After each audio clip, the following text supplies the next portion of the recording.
Siempre a esta hora traemos algo muy importante con respecto a la salud y el tema de hoy es muy, pero muy interesante, sobre todo porque cualquiera podemos estar expuestos a una de las enfermedades, diría yo, que es del mundo moderno. Abrimos la línea 410-7325 desde ahora, porque Mónica nos la pone en contexto. Hoy vamos a estar hablando del Alzheimer. ¿Qué es el Alzheimer? Es una enfermedad o una degeneración cerebral que causa problemas con la memoria, la forma de pensar y el carácter o la manera de comportarse. El síntoma más común es la pérdida de memoria que afecta las actividades diarias y la habilidad de gozar pasatiempos que la persona disfrutaba anteriormente. Para entrar en más detalles, hoy tenemos un invitado para que nos hable acerca de este tema, el Alzheimer. Bienvenido, doctor. ¿Cómo está? Muchas gracias. Doctor Gracias Joe, por la ¿cómo invitación. está? Es un placer estar aquí. Igualmente, señor, para nosotros tenerlo acá, un neurólogo muy importante colombiano. Y bueno, ya Mónica nos puso, digamos, en contexto sobre lo que vamos a hablar. ¿El Alzheimer exactamente qué es? En el ser humano exactamente qué es lo que pasa. Es la pérdida de una sustancia que se llama la acetilcolina. Las neuronas se comunican entre neurona y neurona por un mensajero que se llama la acetilcolina. Es el que lleva la información de neurona a neurona y con los años, o por varios fenómenos que aún no están esclarecidos por la ciencia, este transportador, este mensajero, por decirlo en términos simples, se pierde. Y si yo no tengo quien me lleve la información, pues la información no llega y se me van a olvidar las cosas. ¿Existen diferentes tipos de Alzheimer o niveles? Esencialmente es un gran globo, es una gran patología. Más que decir si existen varios tipos de Alzheimer, debemos decir que existen varios tipos de demencia, es decir, varias enfermedades que dañan la memoria, dentro de las cuales la principal, el 60% de los casos, es el Alzheimer.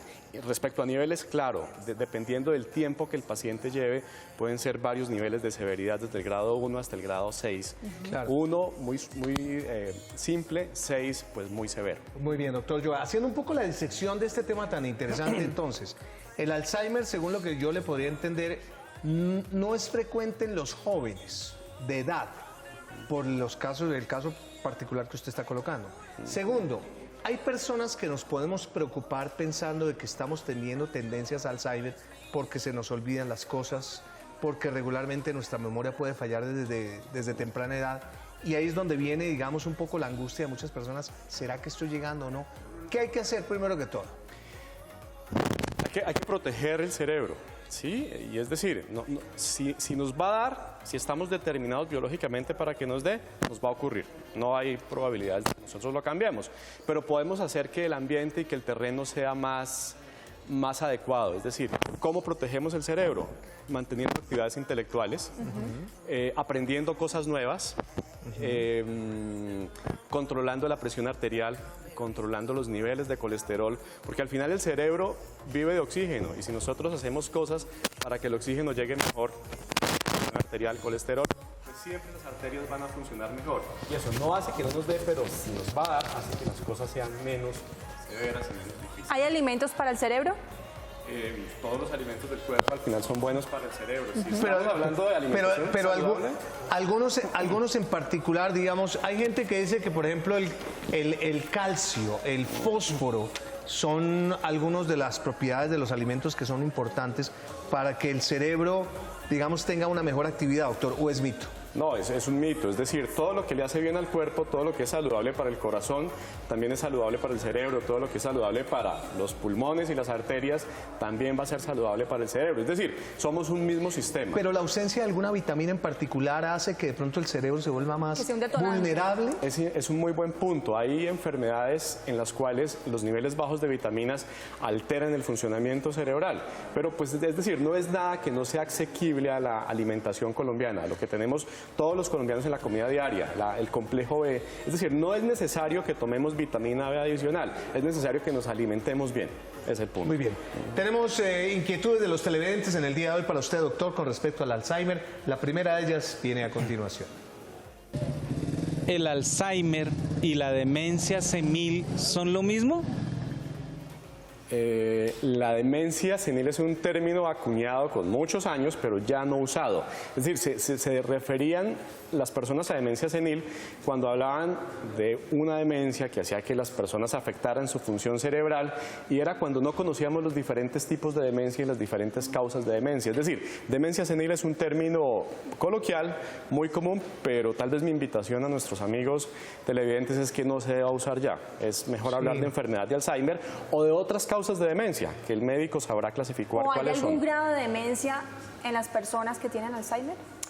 Claro que sí, porque es decir, demencia es el gran término, y una de las causas de demencia es la enfermedad de Alzheimer, la principal, así como puede haber demencia por consumo excesivo de alcohol, de drogas, por traumas repetitivos. Hay una película muy vista en estos días que cuenta cómo los jugadores de la NFL, de los jugadores del fútbol americano, se golpean frecuentemente y los llevó a tener algo que parecía Alzheimer. No es Alzheimer, es La verdad golpes. oculta, creo que se llama. La verdad oculta, es una muy buena película, entre otras cosas, y es una de las tantas causas que hacen que mi cerebro no funcione bien, que mi memoria no funcione bien, pero que no es Alzheimer. Es decir, el gran grupo, demencia, pero la subclasificación depende de Esa cada enfermedad causa. que está hablando es la que le dio a la luchadora libre a China.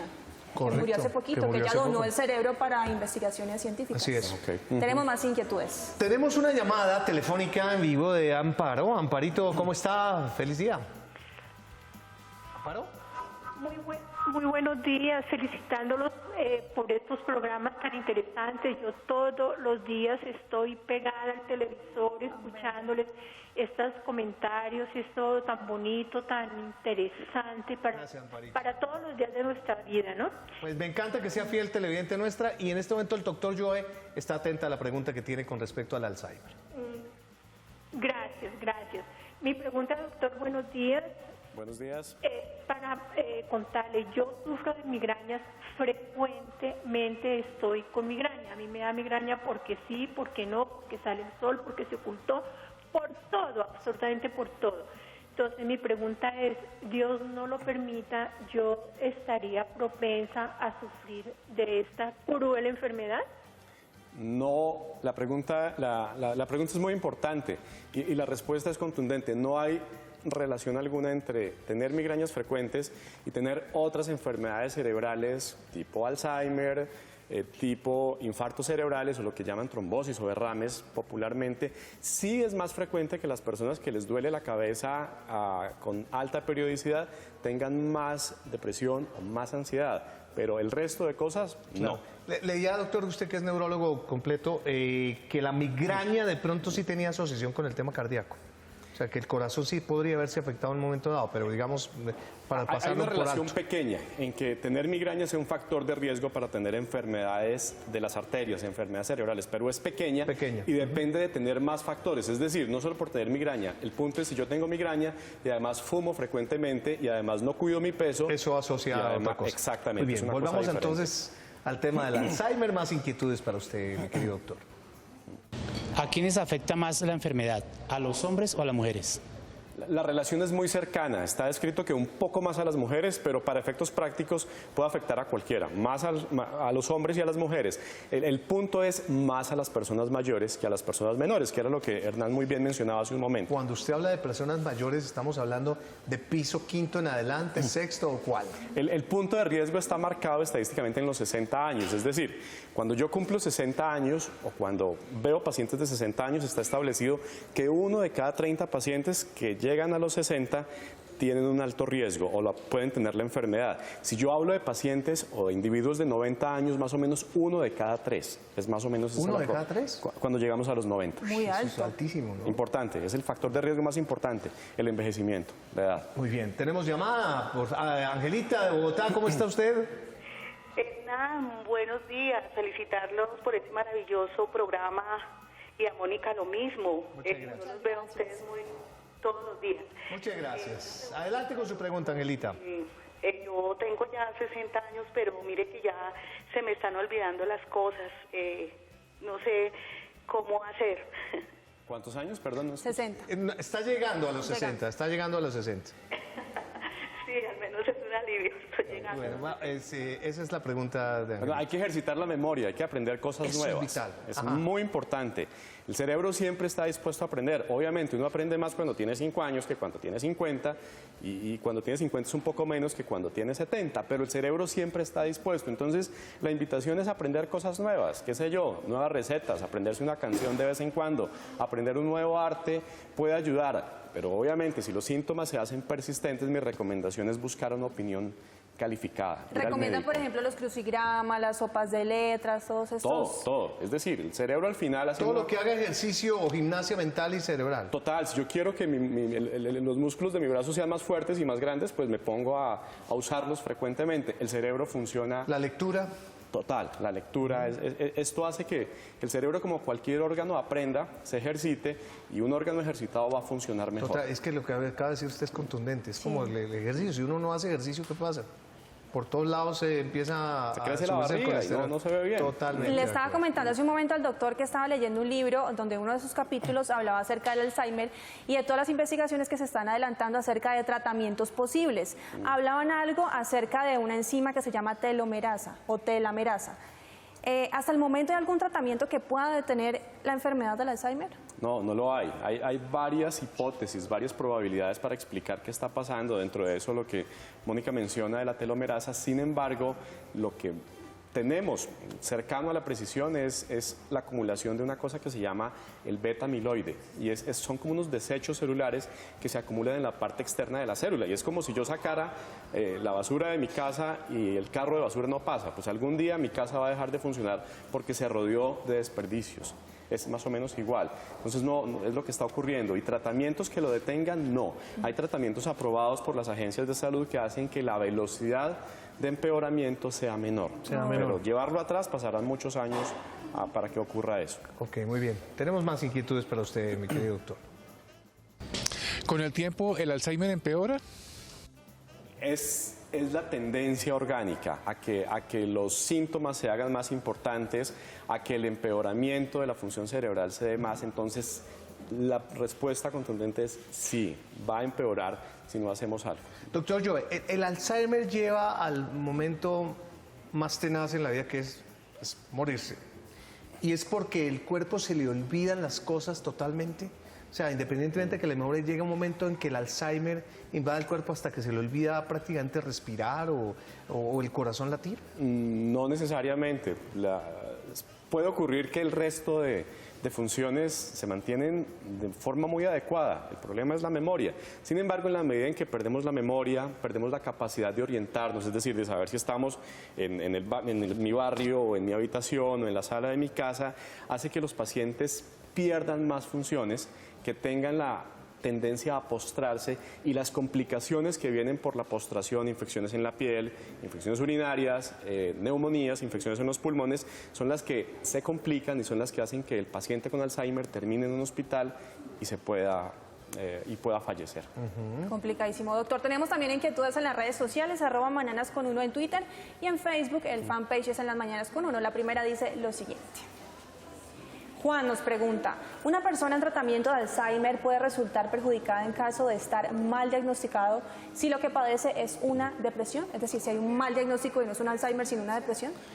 Lo que pregunta Juan es una pregunta muy adecuada. Quiero decir, parte del proceso que nosotros los médicos y los neurólogos específicamente seguimos es descartar depresión. Eso es un paso antes de llegar al diagnóstico de Alzheimer. Obviamente, si yo tengo un diagnóstico no apropiado, pues el tratamiento va a ser inapropiado. ¿Y ha pasado? No conozco casos, pero obviamente un paciente que tiene alteraciones de memoria en la cual yo sospecho enfermedad de Alzheimer es un requisito descartar un trastorno depresivo. Rosita está en el programa a través de nuestra línea telefónica. ¿Cómo está, Rosa? Bien, Hernán, muchas gracias. Un placer escucharla. Aquí está el doctor sobre alguna inquietud que tenga con respecto al Alzheimer, Rosita. Claro que sí, doctor, muy buenos días. Buenos días. ¿Cuál sería la diferencia entre la demencia y el Alzheimer?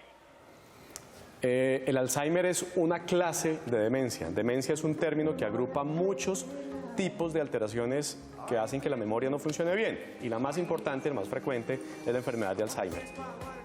Claro. Doctor, antes de que venga la siguiente red, ¿Cómo hago yo para detectar si de pronto uno de mis familiares o algún conocido empiece a tener como esa sintomatología de Alzheimer?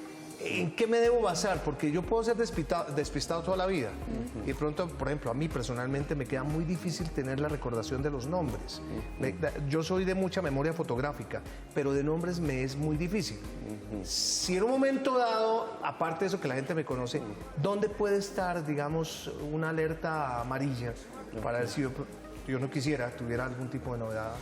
Dos cosas quisiera mencionar. Uno, la progresión de este síntoma. Si yo no era muy bueno con los nombres cuando tenía 30 años y hoy tengo 60 y la cosa no ha cambiado, pues creo que no debo preocuparme. Y lo otro es la capacidad de afectación de la calidad de vida. Si esto, además de progresar, hace que ya mi trabajo no funcione, que esté impactando el día a día, pues creo que es el momento de sospechar y de buscar una opinión profesional. Doctor, de último minuto tenga dos inquietudes, nos pregunta Maribel. Buenos días, mi abuela tiene 94 años y pregunta lo mismo varias veces, olvida muchas cosas, quisiera saber si tiene Alzheimer. Estadísticamente es una probabilidad alta, lo mencionábamos hace un momento, cuando los pacientes y cuando las personas llegan a los 90 años el riesgo es como del 30%, es 1 de cada 3. Entonces, si yo tengo 94 años y me olvidan frecuentemente las cosas, es una posibilidad importante que debe ser descartada. Ahora, se debe hacer un balance, qué tanto está afectando esto la calidad de vida y en ese momento es cuando los doctores deben tomar decisiones de diagnóstico y de tratamiento. Claro. Nos pregunta Janet, ¿es cierto que las personas con Alzheimer no sienten dolor físico, golpes, quemaduras? No, sienten, igual que todas las personas, lo sienten. Claro. No hay un grado de inconsciencia. No, absolutamente. Totalmente. Volviendo al tema de los ancianos, uno de los mejores síntomas de que está bien es cuando empiezan a recordar desde chiquitos, ¿no?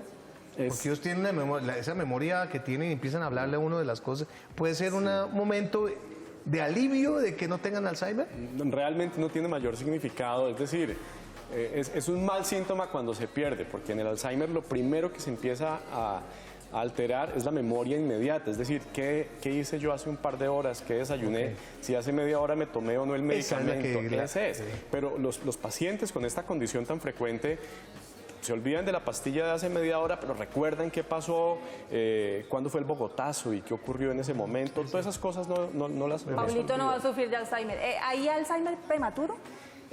Hay casos descritos, claro que sí, hay pacientes con enfermedad de Alzheimer antes de los 60 años. Sin embargo, son la excepción. Es decir, si yo sospecho que alguien de 45 años tiene esta condición médica, pues debo estar muy seguro que no hay otra cosa que me haga pensar en esto, porque no es la primera posibilidad. Doctor, rápidamente, es que el tema es muy interesante. Yo como, si yo tengo algún familiar, ¿cómo debo tratar yo a una persona con Alzheimer?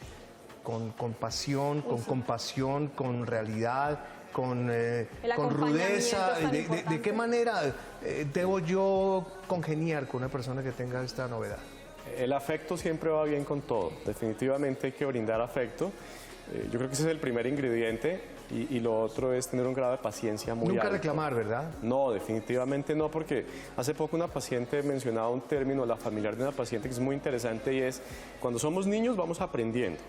Cuando somos abuelos, de 80, 85, vamos desaprendiendo, si la Real Academia permite el término, y ahí es cuando hay que tener paciencia. O sea, yo tengo paciencia con mi hija de 4 años porque no sabe, no sé, pronunciar una palabra, o no conoce muchas cosas, y debería ser igual con los abuelos, ellos van desaprendiendo. Lo que saben hoy seguramente es más de lo que van a saber dentro de un año. Entonces, pues afecto y paciencia. Afecto y paciencia. Mucha paciencia. El doctor Joe Muñoz, neurólogo de Mederi, que nos ha acompañado con un tema tan interesante del cual todos estamos expuestos, tristemente, lo que él decía.